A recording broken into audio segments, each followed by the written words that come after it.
Bir bilsen, her şeyden kopulmak ve yalnız düşmek ne kadar zor. Bir de erken dağılmak eklenirse, ya mevsimler uzak, basamak basamak merdivenden kayar ömrüm, ya da gücüm yetmedi tırmanarak gülüşlerine.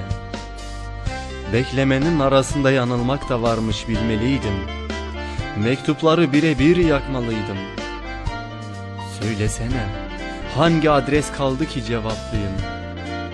Seken kurşunlar gibi kaydın gözlerimden. Vay benim yalancım vay. Islak türküler dinliyorum her gece. Ben ve şiirlerim, üşümüş bir ayrılığın sancısını ağıtlarla yaşıyoruz. Işıklarım söndü, yüreğimde dev barikatlar kuruldu.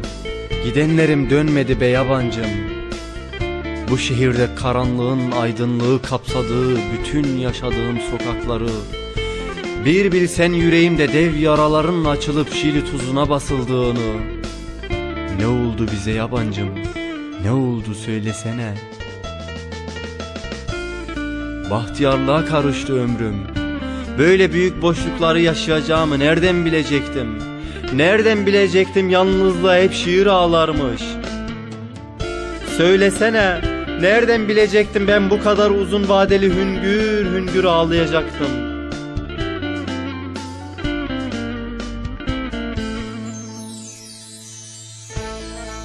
Kim ayrılığı yazdı alnımıza söylesene. Bu duvarları kim karaya boyadı? Hangi yoklukta yitirdim duyguları? Söyle be yabancım, neredesin şimdi? Yalnızlıkla göğüs göğüse kalmak benim gibi adama mı düştü? Bana kalmışsa bu ayrılıklar, sıkıysa aynı şehirde, aynı adreste, aynı gömlekte bulsunlar beni.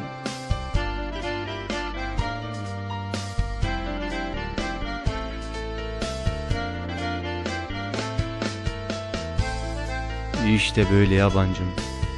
Gidenlerim dönmese ben nereden döneceğim?